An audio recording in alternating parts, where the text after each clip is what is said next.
पितांबरधारी सुंदर जो डोळी कान त्याची ठाई मन पायी राहोई निवारोणी जाय माया ऐसी छाया जयाची डोळी कान त्याची ठाई मन पायी राहोई तुका म्हणे समध्यान तेहे चरण सुकुमार डोळे कान त्याची ठाई मन पायी राहो हे विठ्ठल विठ्ठल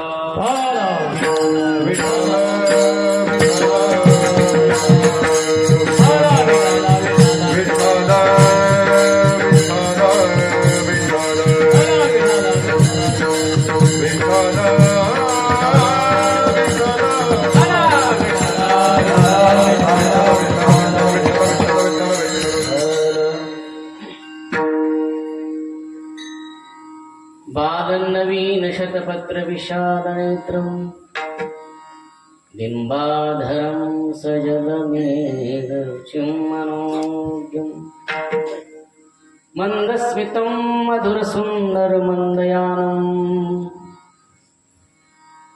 श्रीनन्दनन्दनमहं मनसा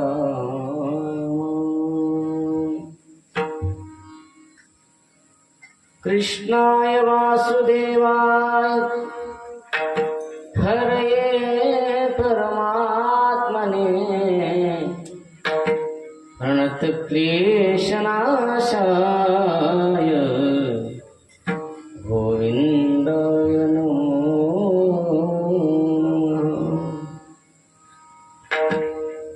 रामाय रामभद्राय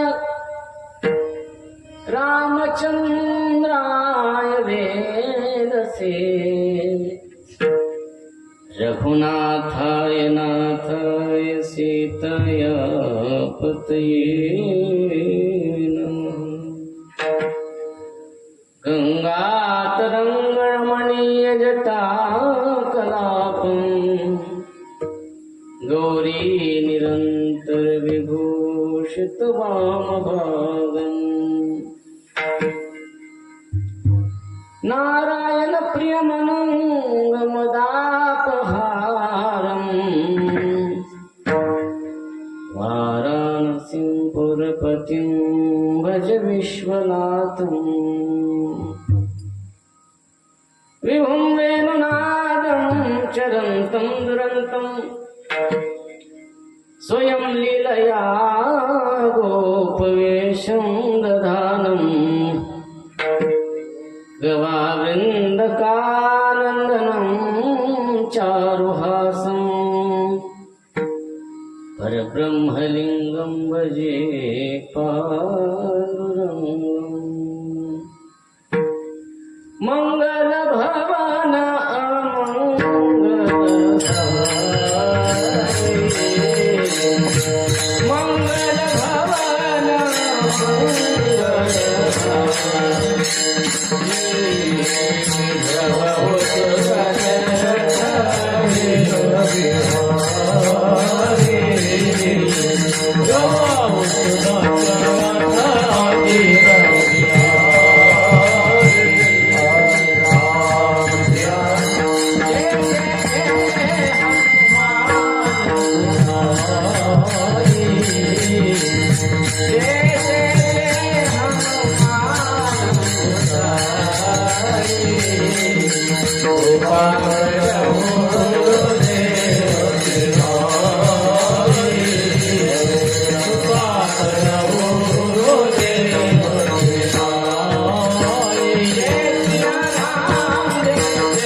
गुना आला विटेवरी पितांबरधारी सुंदर जो भगवान परात्पर पूर्णोत्तम अकारण करुणावरून आले दीनबंधू दीनानाथ भक्तवांचा कल्पतरू भगवान श्री पंढरीनाथाच्या कृपेनं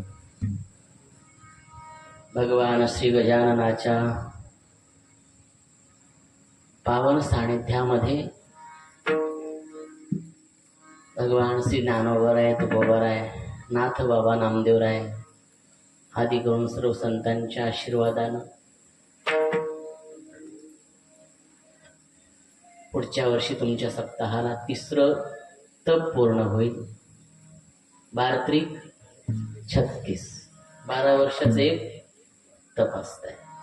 पुढच्या वर्षी आपल्या या सप्ताहाला म्हणजे आता या सप्ताहापासून सुरू होत आहे. खूप जुना आणि भव्य अशा प्रकारचा हा नामोत्सव आणि या ठिकाणी आपल्या सर्वांच्या दर्शनाचा योग, मंगलमूर्ती भगवान श्री गजाननाच्या दर्शनाचा योग आपल्या सर्व ग्रामस्थाच्या वतीनं आणि ज्यांचं संतपूजन आहे असे आमचे गणेश भाऊ शिंपी आणि हेमंत शिंपी यांच्या माध्यमातून आपल्या सर्वांच्या दर्शनाचा योग आलेला आहे. या ठिकाणी गायनाचार्य, हार्मोनियम वादक, मृदंगाचार्य, मोबाईलच्या माध्यमातून सर्वांना कीर्तन श्रवण करवणारे वारकरी शिक्षण संस्थेतले सर्व विद्यार्थी आणि आदिशक्ती जगदंबा आणि आपण सर्व या ठिकाणी या उत्सवाचा आनंद घेत आहात. या सेवेकरता श्रीमंत श्री जगद्गुरु तुकोबरा यांचा भगवंताच्या गुणाचं वर्णन करणारा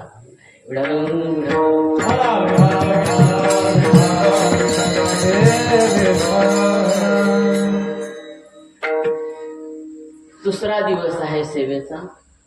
वारकरी संप्रदायाच्या नियमाप्रमाणे सद्गुरु जोग महाराजांच्या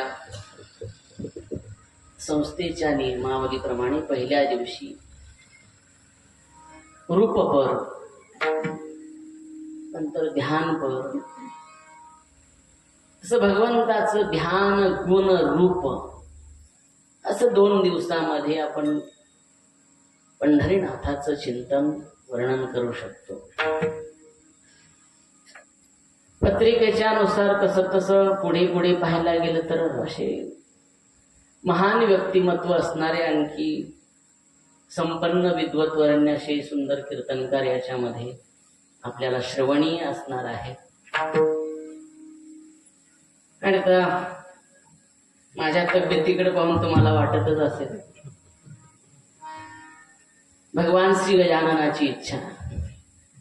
इथे मळेगावला देवी भागवत झालं मागे माझं. मळेगावची मंडळी सातपुती मामा वगैरे आलेले आहेत, 4 एकर. तिथे काही श्रवणासाठी आले होते. त्यांच्या माध्यमातून म्हणा आजकाल ती प्रथा पडलेली आहे की ऐकलं तर घ्यायचं किंवा युट्यूबला महाराज आहे का, बुवा युट्यूबला आहे का.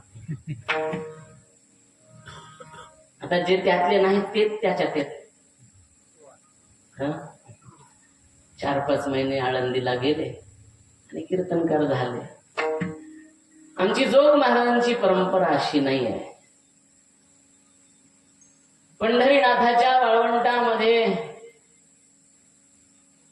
कुंभार काकाने जसं थोपटून पाहिलं होतं ना, हा संत आहे का, हा पिकलेला आहे का, हा भाजलेला आहे का, भक्तीच्या प्रेमाने किंवा ज्यांच्यामुळे प्रेम भक्ती म्हटली जसे शिरोमणी श्री नामदेवराय यांना सुद्धा त्या सभेमधून, त्या शाळेमधून, त्या संस्थेमधून वारकऱ्यांच्या हाकलण्यात आलं. तू कच्चा आहे.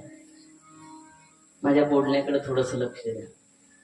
असं आमची जोग महाराजांची परंपरा आहे की जिथे 4 वर्ष मातेची या खोळे दगड आला पोटास, दगड नेऊन टाकला जातो जोग महाराजांच्या संस्थेत आणि 4 वर्षांनी तो घडून तयार बाहेर येतो.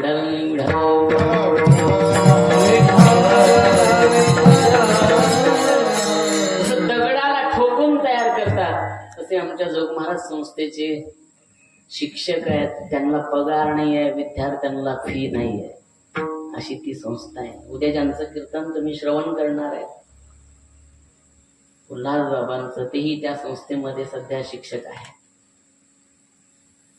अशी परंपरा आहे आणि त्यांच्यामुळे या परंपरेमध्ये या ठिकाणी उभा राहण्याचा योग श्रीमंत श्री तुकोबाराय या अभंगामध्ये सुंदर वर्णन करतायत. म्हटले भगवान परमात्मा कुठून आला, काय घेऊन आला, तो कसा दिसतो, त्याला पाहण्यासाठी डोळे, कान, नाक, मन तिथे लावल्यानंतर काय होतं, माया काय आहे, आणि ती माया जाण्यासाठी त्याच्या चरणाचं ध्यान करावं लागतं, तेव्हा तो भेटतो. एवढा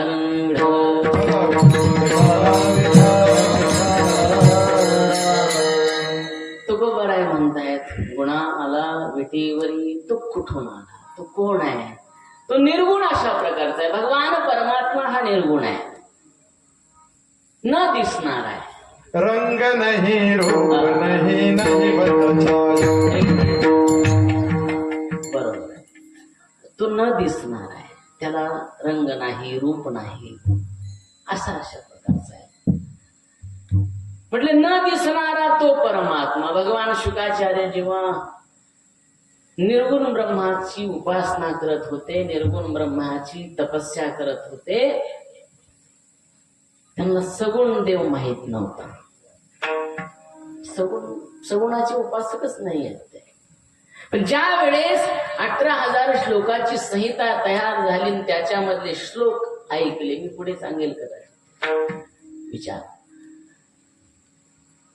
तो निर्गुण आहे. आणि तुकोबाराय म्हणतात तो निर्गुण असणारा, त्याचं ब्रह्माचं त्या उपासना करत असताना तो सर्व ठिकाणी आहे, तो दिसणारा नाहीये, त्याला संतांनी सगुण केलं, मान्य आहे. म्हटले तो सगुण झाला. भगवान श्रीराम प्रभू सगुण आहेत, भगवान श्रीकृष्ण परमात्मा सगुण आहेत, पहिले निर्गुण होते. म्हटले हे कुठून आले,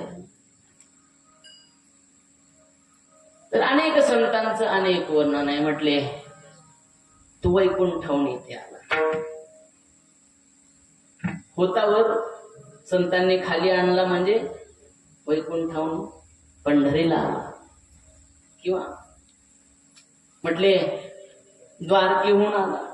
कोणी म्हणतंय द्वारकेहून आला, आणि कोणी म्हणतंय गोकुळाहून आला. सर्वांचं मान्य तो आला वैकुंठातून, पण जन्म घेतला त्याने गोकुळामध्ये आणि वाढला द्वारकेला. पण या अनेक ठिकाणी राहिल्यानंतर तू आला पंढरीला, पंढरपूरला आला. कोणी आणलं, वारकरी संप्रदायाचे शिरोमणी आहेत पुंडलिकराय. नामदेवराय तर म्हणतात युगे 28, म्हटले 28 युगापासून तो पंढरीनाथ पंढरीला येऊन उभा आहे. युगे 28 विटेवरी उभा. ज्ञानोबा काय म्हणतात, तो आजकालचा नाहीये, तो नव्हे आजीचा. युगे 28च्याही पलीकडे तो आहे, त्याच्याही अगोदरपासून तिथे आलेला आहे. पुन्हा मग नामदेवराय म्हणतात, जेव्हा नव्हती चराचर तेव्हा होती. अरे या मृत्यू लोकामध्ये, या पृथ्वीवरती जेव्हा चर आचर काहीच नव्हतं तेव्हा पंढरपूर आहे, आणि तेव्हापासून तो पंढरीनाथ आहे, तो विठ्ठल आहे. बर, तो तिथे आला. कोणी आणला? तर पुंडलिकाने आणला. का आला? भगवान राम प्रभूंचा अवतार झाला. भगवान राम प्रभूंनी काहीतरी घेऊन आले. काय घेऊन आले? जन्माला आल्यानंतर त्यांच्या हातामध्ये जेव्हा 8 वर्षाची मूर्ती कौशल्याच्या समोर येऊन उभा राहिली, तेव्हा हातामध्ये काय होतं?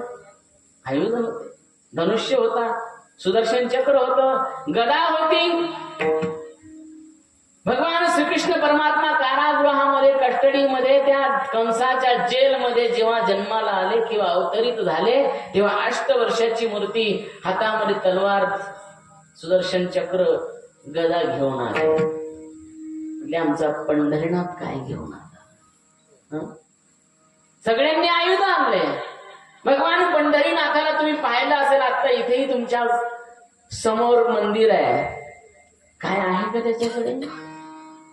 मोकळा आहे, असा उभा आहे, त्याच्या हातामध्ये काहीच नाहीये.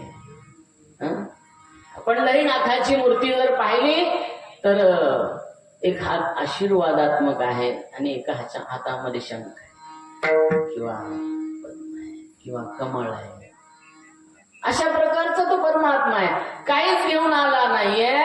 पण आमच्या तुकोबरायाने एक वर्णन केलंय, म्हटले आमचा देव काही नाही आणलं त्याने, पण येताना मात्र त्याने एक महत्वाची गोष्ट घेऊन आलेलं आहे. गुणा आला विटीवरी. काय घेऊन आलाय? म्हटले गुण घेऊन आलाय. गुण घेऊन. कोणी शंख घेऊन आलाय, कोणी चक्र घेऊन आलाय, कोणी गदा घेऊन आलेलं आहे, पण आमचा परमात्मा गुण घेऊन आलाय. बरं का, आता तुमच्या गावामध्ये 35 वर्षापासून सप्ताह चालू आहे, म्हणजे तुम्ही श्रवण करणारे, रुचकर करणारे किंवा बहुश्रुत आहे.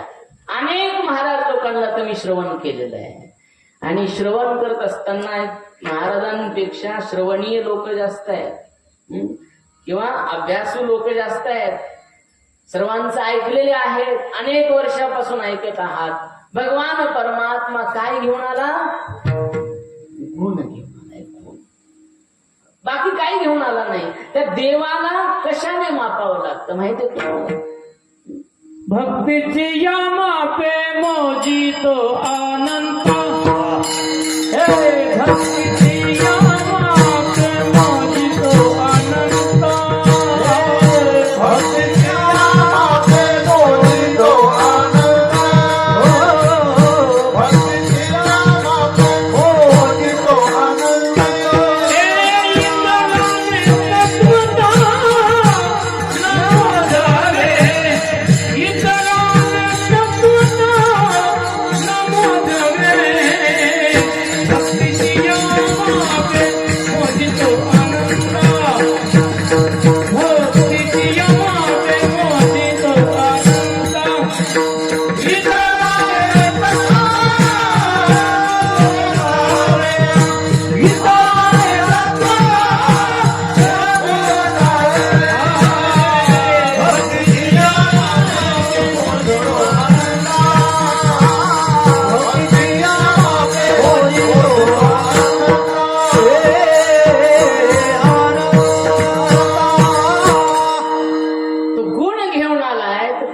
कसे मोजायला पाहिजे?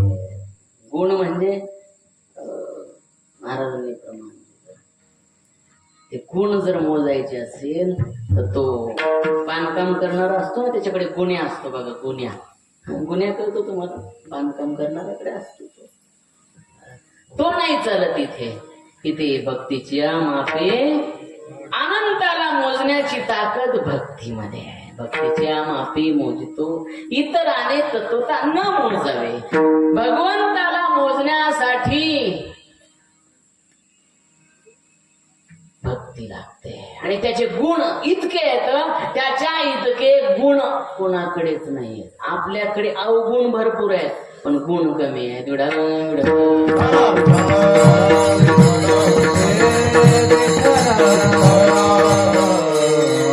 माणसाकडे गुण आहेत पण कदाचित गुणापेक्षा अवगुण जास्त आहे. प्रत्येक गावात प्रत्येक माणसाचे एकमेकाचे गुण अवगुण प्रत्येकाला माहित असतात. कोणामध्ये किती गुण आहे म्हणतातच माणसं, तू काय गुणाचा आहे माहितीये मला, असं म्हणतो ना आपण, तू किती गुणाचा आहे. याचा अर्थ काय होतोय, म्हणजे गुणाचा नाही अवगुण. तुझ्यात किती अवगुण आहेत हे मला माहितीये, तू सांगू नको.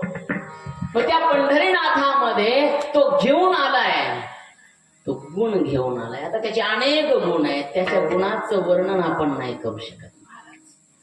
अनेक गुण आहेत, त्याच्या अनंत कथा आहेत त्या गुणाच्या. हरी अनंत, हरी कथा अनंत, अनंत गुण आहेत त्याच्यामध्ये. त्याच्या इतका गुणवान या जगामध्ये कोणीच नाही आहे. तो गुणवर्य आहे. जसं गुरुवर्य आहे ना तसं गुणवर्य म्हटलं जातं भगवंताला. त्याचे अनेक गुण आहेत, तर मी 4-5 गुण तुम्हाला सांगेन.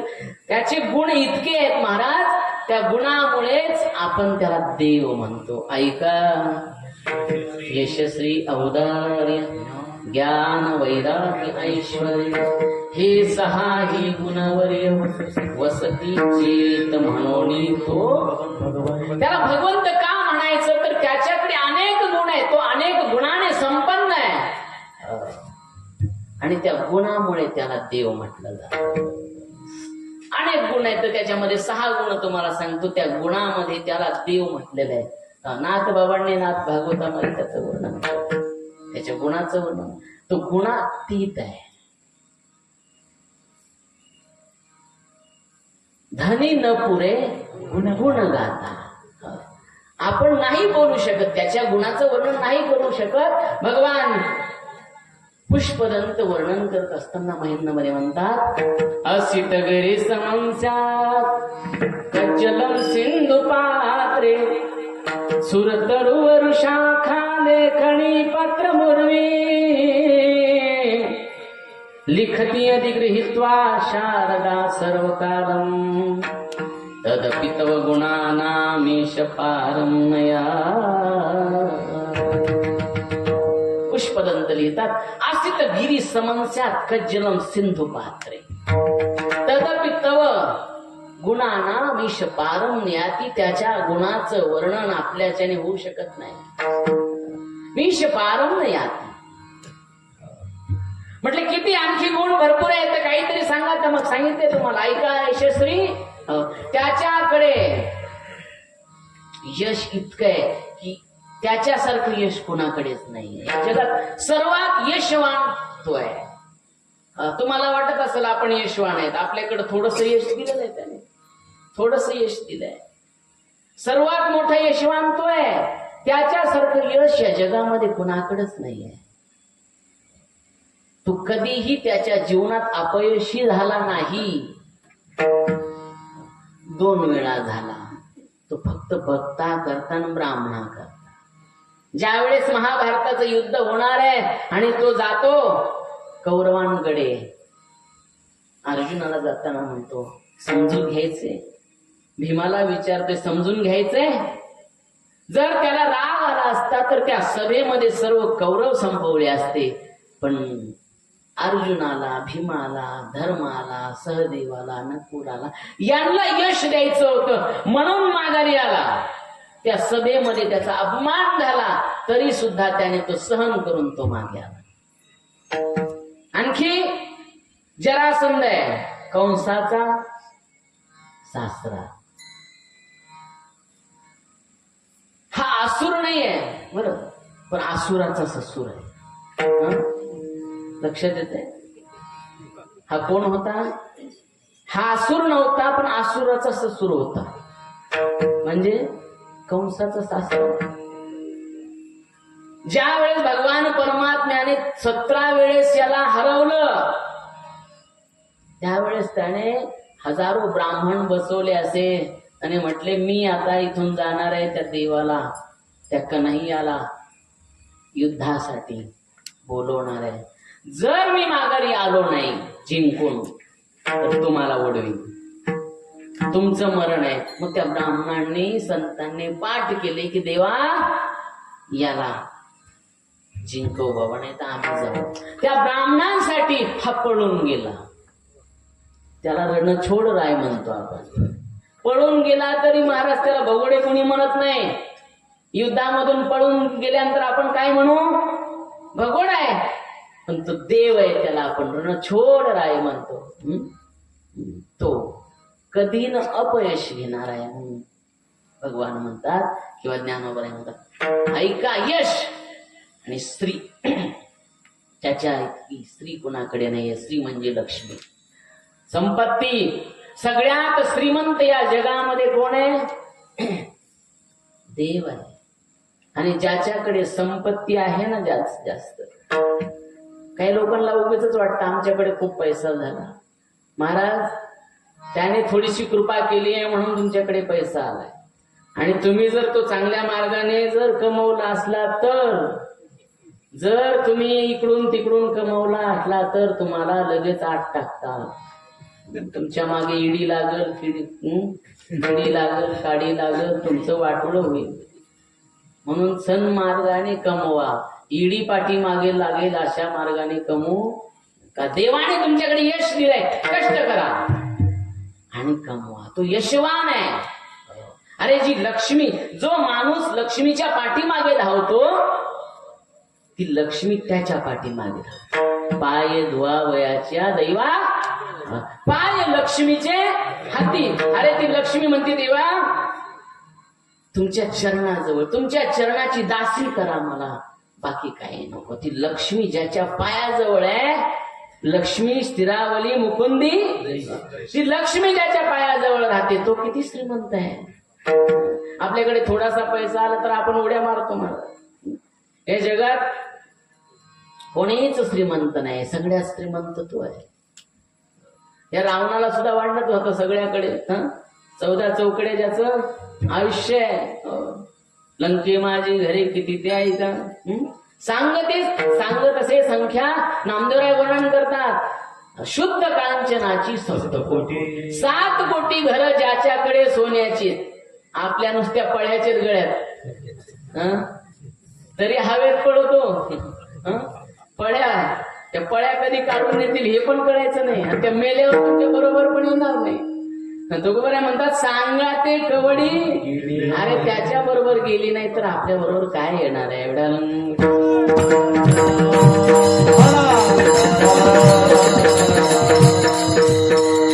ऐका यश, स्त्री आणि त्याच्यासारखं औदार्य या जगात कुणाकडे नाही. पण खूप औदार्यवान आहे तो, खूप उदार आहे. उदार तू हरी ऐसी कीर्ती चराचरी. त्याच्या पोवाड्याची महाराज तिन्ही लोकांमध्ये पोवाडे गातायत, गरजतायत. त्याच्यासारखा उदार औदार्य असणारा देव नाही आहे. सगळ्यात उदार आहे. भगवान शुकाचार्य वर्णन करतात. एकदा भगवंताला विचारलं, म्हटले का रे देवा तू उदार आहे? कोण म्हणतं तू उदार आहे? त्याच्या उदारत्वाचं वर्णन शुकाचार्यांनी केलंय.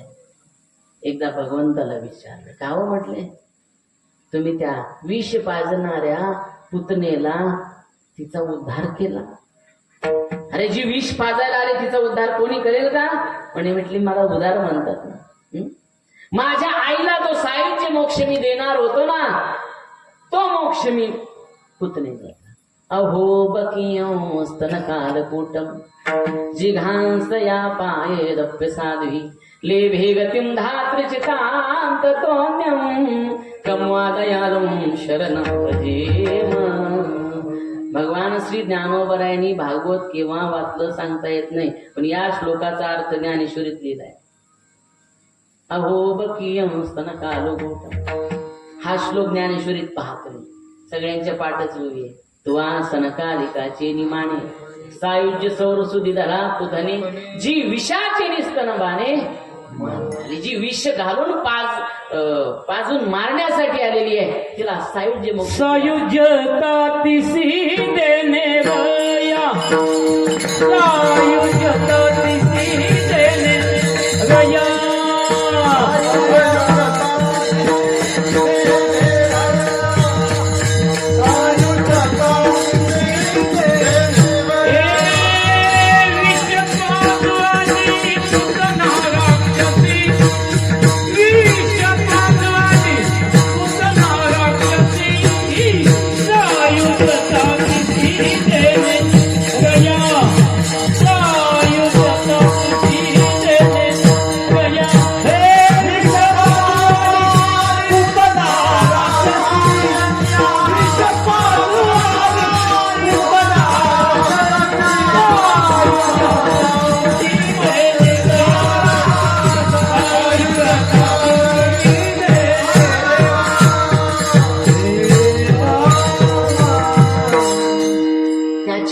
औदार्य कुणामध्ये जो राक्षसाला मारतो नुसता मारत नाही त्याचा उद्धार करतो म्हणजे त्याचा औदार्य आहे तुझी औदार्य जाणो स्वतंत्र देतान म्हणसी तो पात्र नाही पाहत आणि पात्रही नाही पाहत तू माझं भजन कर भले शिव्या देऊन कर नाही तर राम राम म्हणून शिव्या देणं म्हणजे त्याचं नावच नाही शिव्या देऊन का होईना त्याच नाव आहे ना त्या शिवीमध्ये म्हणून उद्यापासून आता सगळे शिव्या द्यायला सुरू करा देवाला ती पात्रता आपल्यात नाही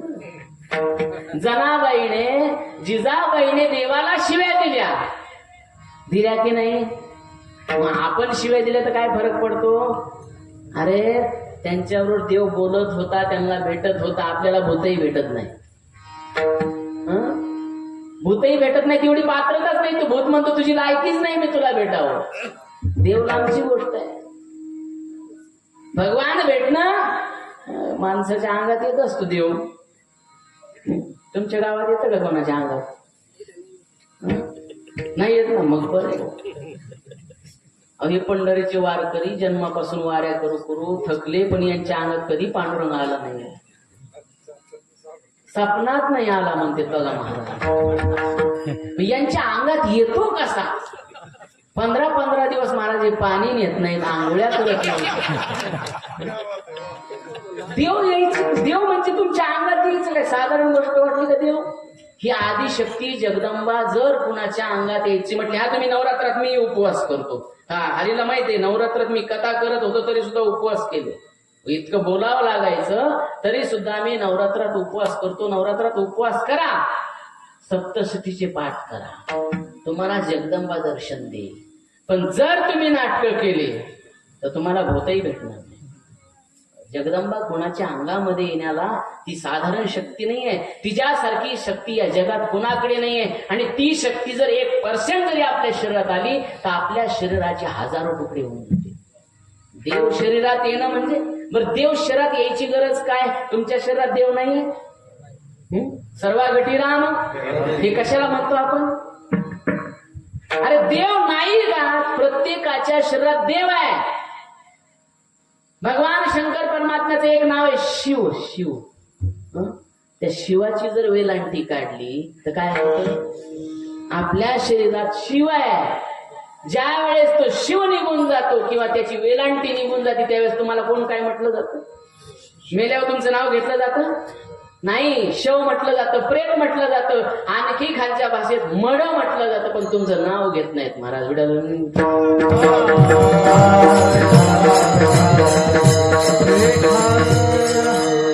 या शरीरामध्ये भगवान जिथपर्यंत आहे तिथपर्यंत शिव तत्व आहे तत्व आहे तिथपर्यंत याला तुमचं नाव दिलेलं आहे ज्यावेळेस तो निघून जाईल आणि तो सर्वांमध्ये सर्वा गटी राम तो सर्वांमध्ये आहे बाबा गोस्वामीजी पण हरि व्यापक सर्वत्र समाना हरि व्यापक सर्वत्र समाना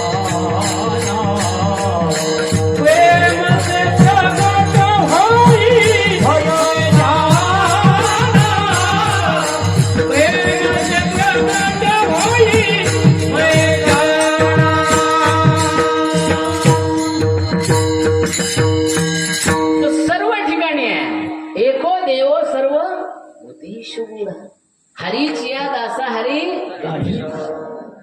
सगळीकडे देव आहे, पण माणसाला माणसात देव दिसत नाही, ही शोकांतिक आहे. जर माणसाला देव दिसला असता, तुकोबरायला मंबाजी बुवाने मारलं, मंबाजी बुवाला मारायला तुकोबराय गेले का पाय दाबायला गेले? आपल्यासारख्या एखाद्याने जर शिवी दिली तर अख्खी भावकी जाती भांडायला, एकटा हं? आपल्याला देव समोरच्या दिसत नाही, आपली पात्रता आणखी तिथपर्यंत पोहोचलेली नाही आहे. म्हणून तो परमात्मा सर्व ठिकाणी आहे, त्याच्यामध्ये औदार्य आहे. तो सर्वांना जन्माला घालणार आहे, सर्वांचा विनाश करणार आहे, सर्वांचं पालन करणार आहे. सच्चिदानंद रूपाय विश्वोत्पत्त्यादि हेतवे तापत्रय विनाशाय कृष्णाय वयं नमः. तिन्ही तापांचा हरण करणारा, पालन करणारा, नाश करणारा तो आहे. आपल्याला जन्माला घालणारा, संहार करणारा तो परमात्मा आहे. त्याच्याकडे औदार्य आहे, त्याच्यासारखं औदार्य या जगात नाही आहे. म्हणून यश, आणखी श्री, आणखी औदार्य, पुढे ज्ञान. ज्ञान, त्याच्यासारखा. असे सर्व ज्ञानाचा बाप ज्ञानोबर आहे, सर्व ज्ञानांचा बाप आहे भगवान परमात्मा. त्याच्यासारखा ज्ञानी. आम्हाला 4 अभंग पाठ झाले की आम्ही म्हणजे देवाचे बाप. हरिपाठ पाठ नाही कीर्तन करायचे हो. काकडा जाऊ द्या, हरिपाठ पाठ नाही, लगेच कीर्तन करतायत. भगवान परमात्मा त्याच्यासारखं ज्ञान या जगात कोणाकडे नाही आहे. सर्व ज्ञान त्याच्यामध्ये, त्याच्यापासून हा ज्ञानाचा सागर आहे. महाराज आमच्या ज्ञानोबरायला काय म्हटले? ज्ञानाचा सागर सखा माझा. ज्ञानोबराय किती लहान आहे, किती लहान आहे, पण आज जगाची आई आहे. त्यांच्याकडे ज्ञानाचा सागर आहे.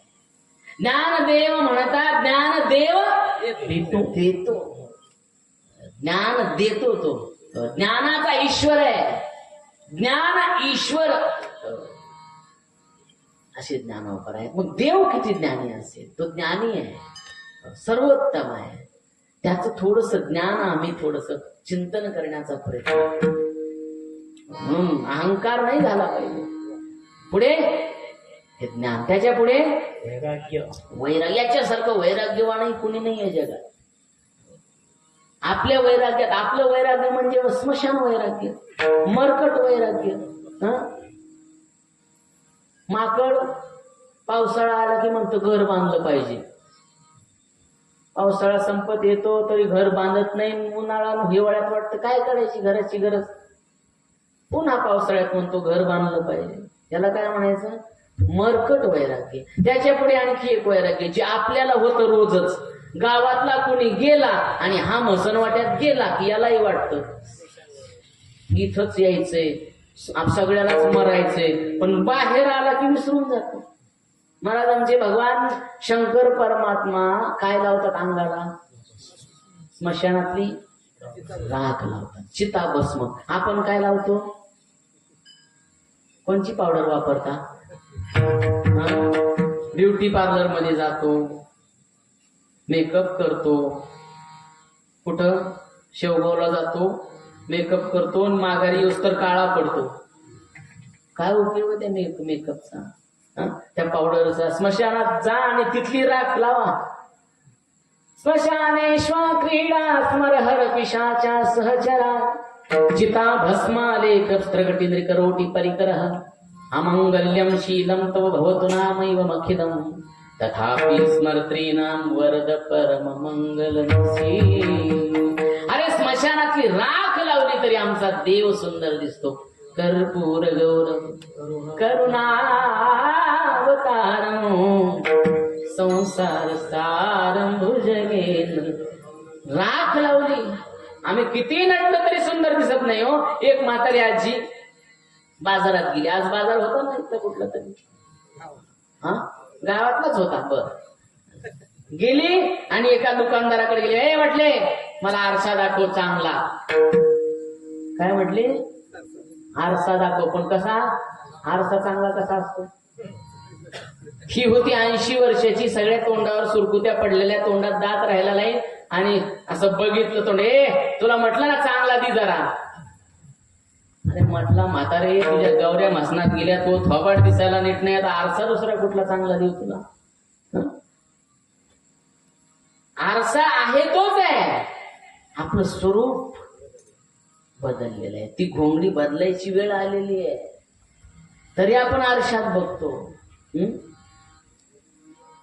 त्याच्या इतका सुंदर या जगात कोणी नाहीये. पण तो राख लावतो महादेव. का? अरे म्हणजे सगळ्यांना इथेच यायचंय, सगळ्याची राखच होणार आहे. का तुमचं सोनं होणार आहे? का आमचं सोनं होणार आहे? राखच. आपल्या गळ्यातलं सोनं असलं तरी ते काढून घेतात आणि मग राख करतात तुमची. तशी करत नाही ती. गुंजभर सोनं जायला द्यायला तयार नाही. आता ₹1,00,000 तोळा झालंय सोनं, कोण सोडल? मेलं की पहिले काढून घेतात आणि मग आपली राख आहे. म्हणून तो त्याच्यासारखा वैराग्यवान.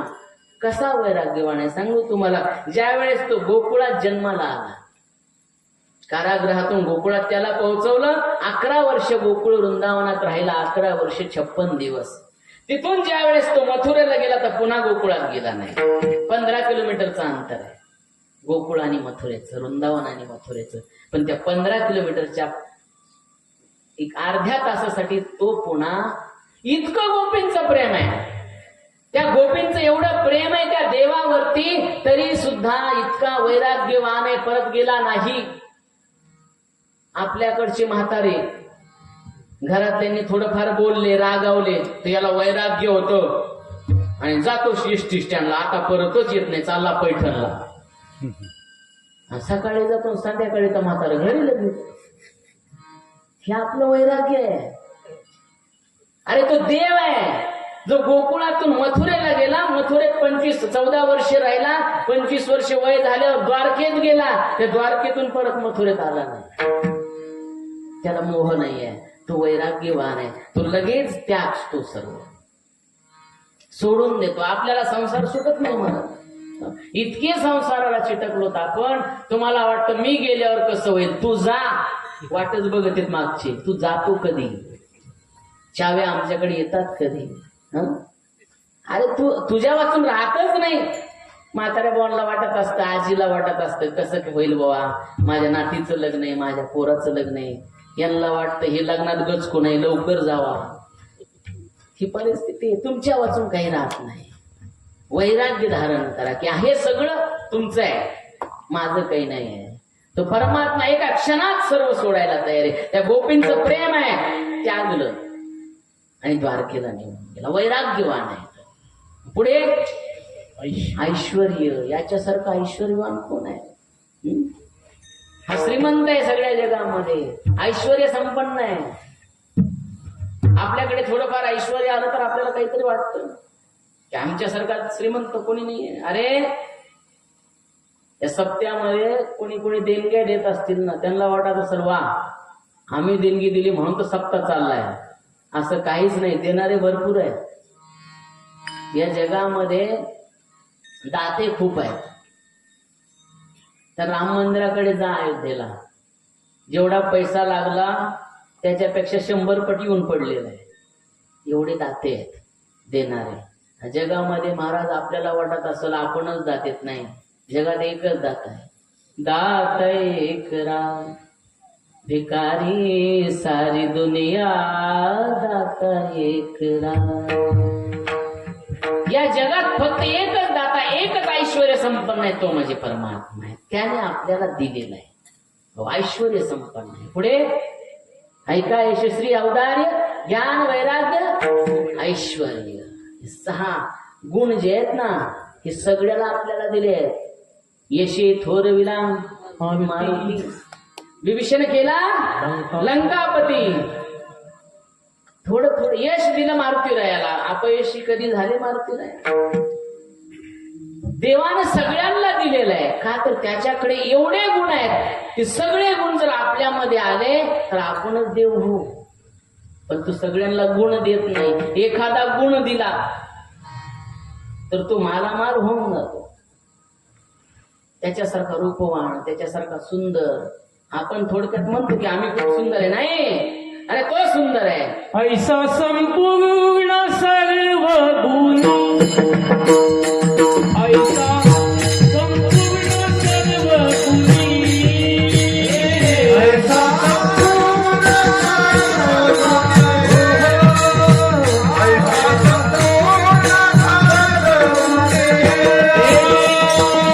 तेरी पावी में सारंग पाणी,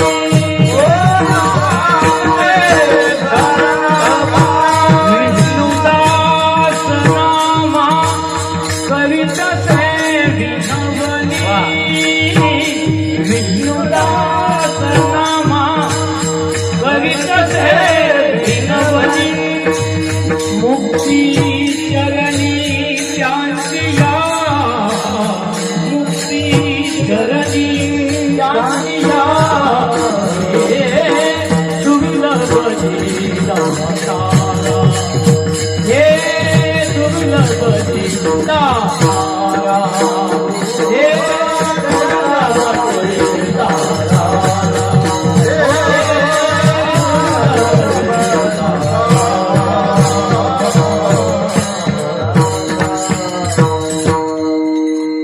सर्व गोष्टी त्याने सर्वांना दिलेल्या आहेत.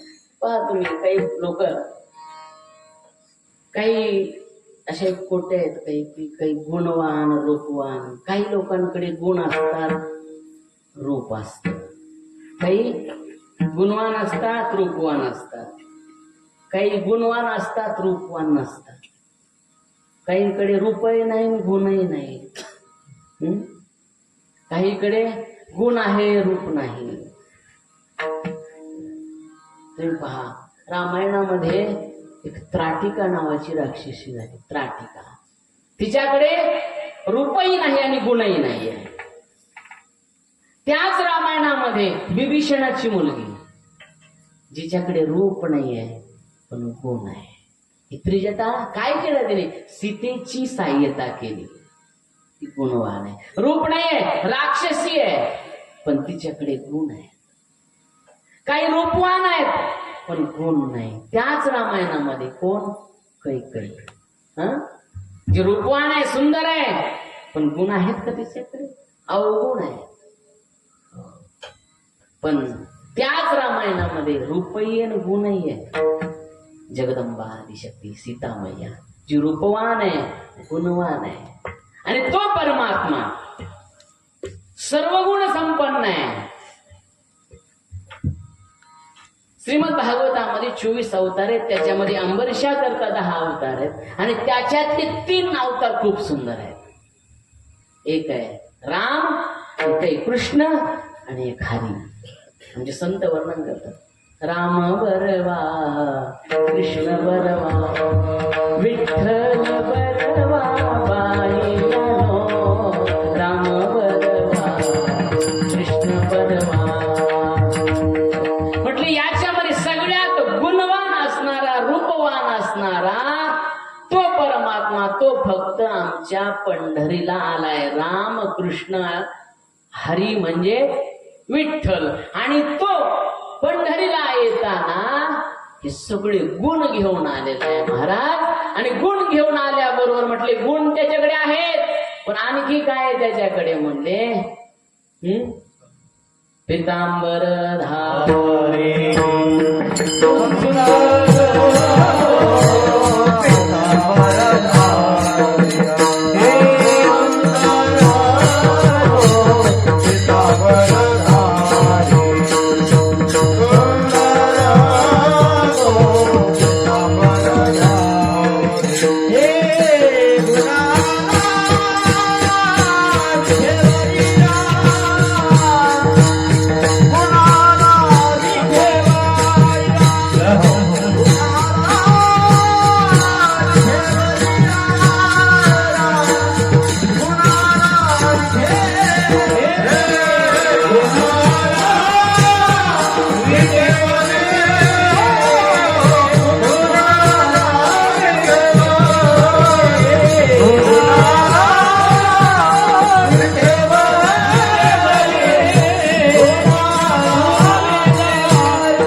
गुणा आला विटेवर, तो विटेवर आलेला आहे, तो गुण घेऊन आलाय. तुम्ही पंढरीला गेले ना तर त्याच्याकडून एखादा गुण घेऊन यायचा. हा? गुण घेऊन, तो गुण देण्यासाठी आहे ते. संसारात गेले ना तर माझ्या गुणाचं अवलोकन करा. मला त्याच्याकडे गुणाची काही कमी नाही. चतुरात शिरोमणी गुण लावण्याची खाली मुकुट सकळ मनी धन्य तुझी विठोबा. चतुरात शिरोमणी गुण लावण्याची खाणी, त्याच्याकडे गुणाच्या लावण्याच्या खाणी आहे. ते गुण घ्या. माणसाने गुण घेण्याचा प्रयत्न करावा.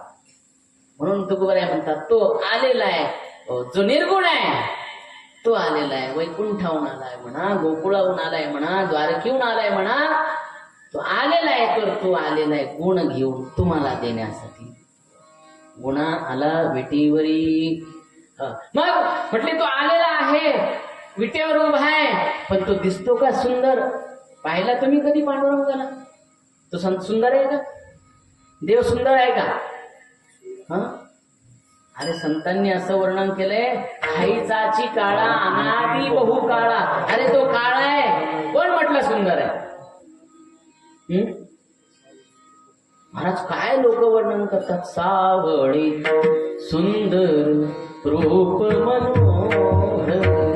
महाराज या सावळ्या रूपासाठी सगळ्या संतांनी लावण्याची खाणी तुझी निडळी कोटी चंद्रप्रकाश, त्याच्या इतका सुंदर कोणी नाही आहे. आणि त्याने जर तो शाल ओढली ना, तो शेला अंगावर टाकला ना, तो पितांबर जर अंगावर टाकला तर आणखी सुंदर. रूप सावळे सुकुमार, रूप सावळे सुकुमार, रूप सावळे सुकुमार,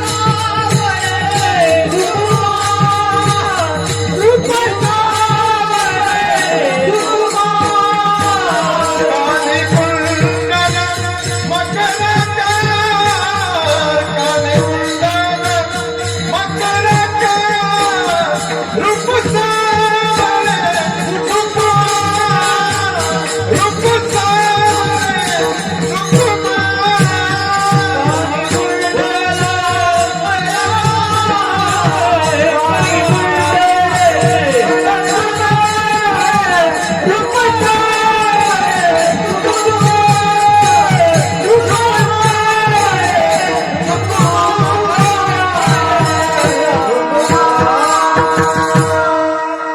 ह्याचं जे रूप आहे ना ते भगवान शंकर परमात्म्याला आवडतं. राम नाम, रामाचं नाव हे भगवान शंकराला आवडतं. आणि कृष्णाचं रूप पाहता डोळसू, सुंदर पाहता गोपवेशू, महिमा वर्णिता महेशू, तेणे मस्तकी वंदिला, रूप पाहता डोळसू. म्हटले ज्याने मस्तकावरती वंदन केलंय त्याला भगवान शंकर परमात्मा त्याच्या रूपाला पाहिले. पण तो कोण आहे म्हणतात, तो गुण जरी घेऊन आला असला तर नुसता गुणयुक्त नाही तर तो सुंदर आहे. पितांबरधारी सुंदर जो, त्याच्या पितांबरामध्ये अनेक गुण आहेत. स्वगत सच्चिदानंद मिळोनी, शुद्ध सत्व गुणी विनली रे, षडगुण गोंडे रत्न जडित तुझ श्याम सुंदर शोभली रे, कान्होबा तुझी घोंगडी चांगली रे. त्याच जे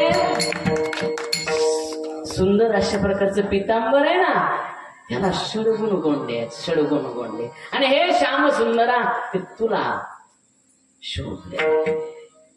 त्याला घोंगडी म्हणा, त्याला पितांबर म्हणा. त्या पितांबराचे 3 उपयोग सांगतो, सेवा संपवतो, आपला वेळ संपलेला आहे. त्या पितांबराचे काही उपयोग आहे. त्याने पितांबर का ओढला? आता आपल्या इकडे ओढणी काय कामाला आणतात? ओढणी ओढतात. ओढणी कळते? कंटाळा जर आला तर फाशी घ्यायला. दुसरा काय उपयोग आहे त्याचा? एका महाराजाने कटाळला बिचारा आणि म्हटला आता एका बाबळीच्या तडाखाली गेला. म्हटला याच उपरण्याने कंबर बांधित होतो, याच उपरण्याने फाशी घ्यायला. अरे तिला फाशी घ्यायला दिले. तो अध्यात्मामध्ये आलास पण भक्ती करतोय, अभ्यास केलाय, याने फाशी घ्यायची. तुझा उपयोग काय शिकून? जर अध्यात्म कळालं नाही, ज्याला अध्यात्म कळालेलं नाही तो फाशी घेईल. ज्याने चिंतन केलेलं नाहीये तो फाशी घेईल. जो ज्ञानोबाराच्या दारात राहतो आणि जो तिथे जाऊन चिंतन करत नाही त्याला फाशी घेण्याची वेळ येते, म्हणजे तो अभ्यासच केला नाही. अरे फाशी घेतल्यानंतर कुठे जाणार आहेस तू? नरकात जाणार आहे का स्वर्गात जाणार आहेस? हे उपरणं कंबर बांधायला दिलंय का फाशी घ्यायला दिलंय? देवाने सांगितलं माझं जे पितांबर आहे ना, याच्यापासून मी अनेकाचे प्राण वाचवले. देव या उपरण्याचं, या पितांबराचे 3 उपयोग केले देवाने. एक केला रस्ता झाडायचा. देवाचं बघा, देव कसा आहे, किती मोठा आहे. त्याला अजिबात अहंकार नाही. संतांच्या चरणाची रज त्यांनी पुसून काढतो. संत जर येणार असेल तर धावत चालती मागे मागे त्यांच्या चरणाची रज घेतो किंवा रस्ता झाडून काढतो आपल्या उपरण्याने. पहिला उपयोग. चरणीची रज वंदी शुळ पाणी. तो भगवान शंकर परमात्मा संतांच्या चरणाची रज घेतो, पण आमचा पंढरीनाथ आपल्या उपरण्याने संतांचे रस्ता झाडतो. दुसरा अवतार अशा प्रकारे घेतलेला आहे पितांबरासाठी. भगवान परमात्म्याने म्हटले मी माझ्या पितांबराचा उपयोग भक्ताला हवा करण्याकरता. ज्यावेळेस अंबरीश ऋषी स्वतः भगवंतासाठी दळण करायचे, चक्की पिसायचे, तर भगवंताने यावं त्याला हवा घालावी. का? तर म्हटले तू माझी भक्ती करतो, मी तुझी करतो. तू माझ्यासाठी भक्ती करतोयस, माझ्यासाठी भोजन बनवण्यासाठी दळण करतोय, तुला घाम आलेला आहे तर मी तुला घाम येऊ नये म्हणून हवा घालतोय. आणि तिसरा उपयोग भगवान परमात्मा करतायत. जेव्हा द्रौपदीला वस्त्रहरण चालू आहे द्रौपदीचं, तेव्हा त्याने काय केलं? आपला पितांबर सोडलं. का? अरे भीष्माचार्य द्रोणाचार्य म्हणतात अरे 999 साड्या संपल्या आणि आता जो येतोय तो पितांबर आहे, त्याला जर हात लावला तर जळून भस्म होशील, सोड.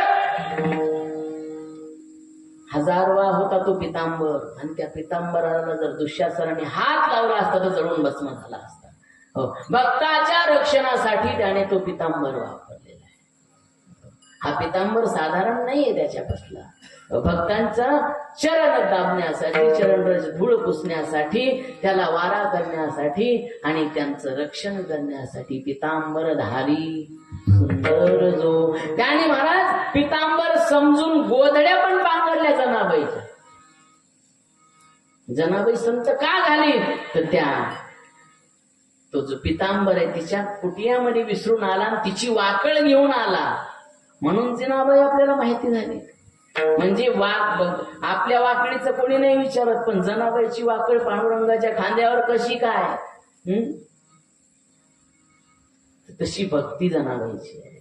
म्हणून तुकोबाराय म्हणतात तो गुण घेऊन आलाय आणि तो पितांबर घेऊन आलेला आहे. तो इतका सुंदर आहे, पितांबरधारी सुंदर जो. आणि तो परमात्मा गुणातीत आहे, सुंदर आहे. त्याला जर पाहायचं असेल तुम्हाला तर डोळे कान त्याचे ठाई, मन पायी राहो हे. तो सुंदर आहे, पण तुम्ही तुमच्या डोळ्याला, तुमच्या कानाला आणि तुमच्या मनाला सवय लावा. माणसाला महाराज चांगलं पाहायची अजिबात सवय नाही. आपले डोळे काय काय पाहतात, आपले कान काय काय ऐकतात, आपले मन. तुकोबाराय म्हणतात माझं मन सांगू तुम्हाला. त्याला पाहिल्या बरोबर रूपी जडले लोचन,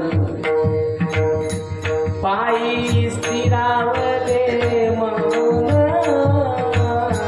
देह भाव हरपला, तुझ भाव वेदना. म्हणजे माझं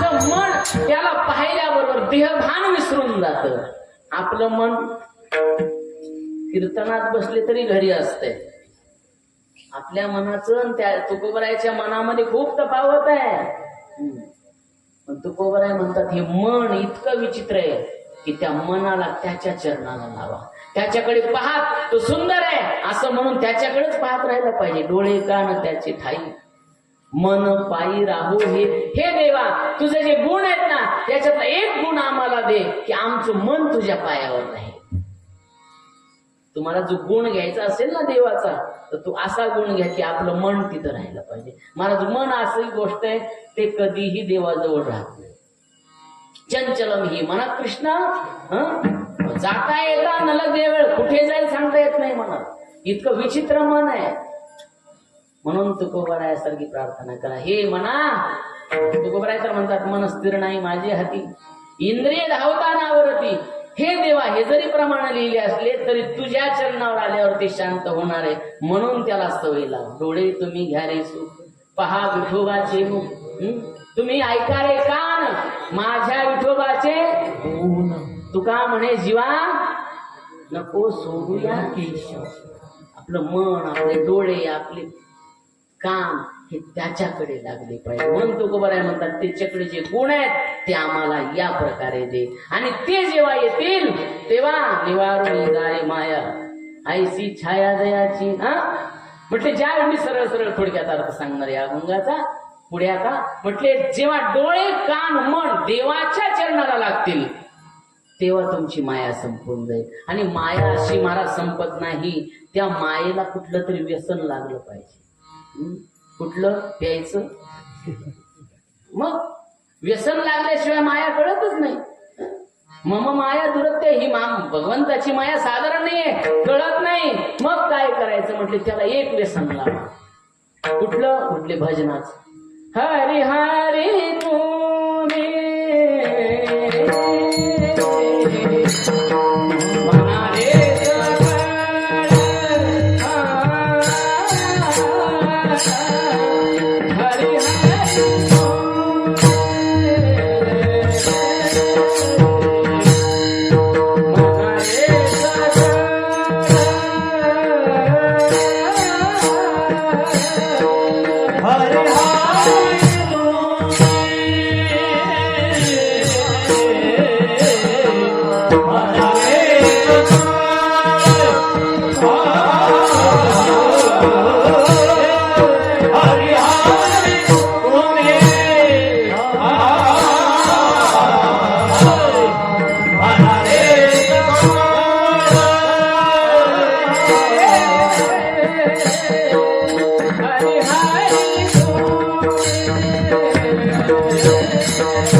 बरोबर आहे.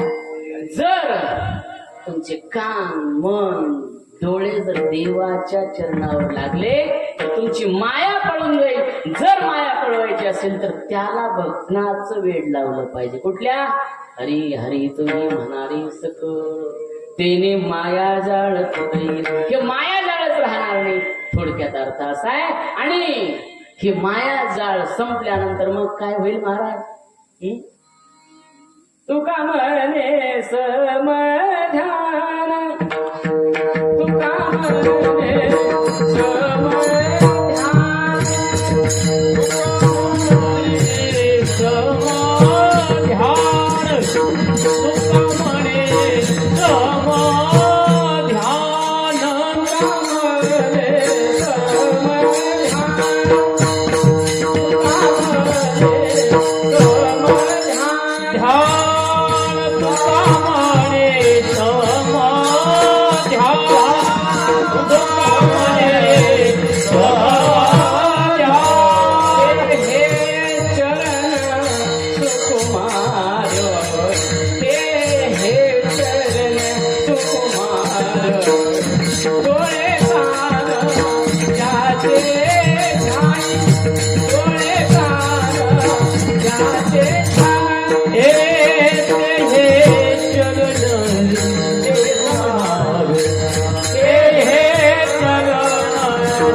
तर मग त्याचं ध्यान लागतं. तुका म्हणे समध्यान तेही चरण सुकुमार. भगवान परमात्मा सम आहे, त्याचे चरण सम आहेत, त्याचे हात सम आहे आणि सममितीवर उभा राहिलेला आहे. ज्यावेळेस तुमच्या पाठीमागची माया निघून जाईल त्यावेळेस तुम्हाला ध्यान लागल्याशिवाय राहणार नाही आणि त्याचे चरण भेटल्याशिवाय राहणार नाही. महाराज त्याचे चरण भेटणं खूप कठीण आहे. एकदा महाराज भगवान परमात्म्याच्या दर्शनाला कान्होपात्र आले. कान्होपात्र म्हटली माझ्यासारखी सुकुमार या जगात कोणीच नाही आहे. मी कोमल आहे, सुकोमल आहे आणि हा देव दगडाचा आहे, पत्थरचा आहे. माझ्या कपाळाला जर टोचला तर मग म्हटले डोकं ठेवायच्या अगोदर त्याचे पाय किती कडक आहेत एवढं बघूया. म्हणून तिने बोट लावलं पांडुरंगाच्या पायाला. दर्शन घेतल्यावर कधी खड्डा पाहिलाय का पायाचा? ते कान्होपात्राने लावलं होतं. महाराज असं बोट लावलं तरी खड्डा पडला. एवढा सुकुमार आहे, अत्यंत सुकुमार. आणखी तुम्हाला सांगू, भगवान रामचंद्र प्रभू ज्या वेळेस शयन करायचे आणि सगळ्यात सुकोमल असणारी सीता मैया चरण दाबायला जायची महाराज रामप्रभूची. आणि सीतामाईचा हात लागला तरी आ करायचे रामप्रभू. इतके सुकोमल होते महाराज. किती कोमल असतील. सीतामाई कोमल आहे आणि ती कोमल असणारी माई, तिचे हात जर देवाच्या चरणाला लागले तर अत्यंत असं वाटायचं माझ्या पायावर माझ्या चरणावर कोणीतरी दगड ठेवलं. इतके सुकुमार आहेत भगवान परमात्मा. ते हे चरण सुकुमार. हे सुकुमार चरण जर तुम्हाला पाहिजे असेल तर डोळे कान त्याची ठाई मन पायी राहो हे प्रभू. तो गुणावाला जो परमात्मा आहे ते आमच्यामध्ये यावे. आमचे गुण म्हणजे काय? आमचे डोळे कान त्याच्या चरणावर लागावे. पण आमचं गुण, आमचे डोळे, आमचे कान, आमचे हात, आमचे पाय सगळे घरातच पडलेले, देवाकडे जात नाहीत. म्हणून देवाला प्रार्थना करा की हे प्रभू तुझे चरण आम्हाला मिळावे. हीच आमची प्रार्थना आहे. आमचं मन तुझ्या चरणावर राहो. अशा प्रकारे श्रीमंत श्री तुकोबराय या अभंगामध्ये आपल्याला पहिल्या चरणात थोडासा विस्तार केला आणि बाकी सरळ चरण तुम्हाला मी सांगितलेली आहेत. आपला वेळ संपलेला आहे. आपल्या सर्वांच्या दर्शनाचा योग या ठिकाणी आला आणि सुंदर अशा प्रकारचं हे नियोजन. आणि खूप वर्ष म्हणजे 35 वर्ष झाली मोठा उत्सव आहे आपल्या या ठिकाणी. झालेली सेवा भगवान श्री पंढरीनाथाच्या चरणी समर्पित करतो. विठोबा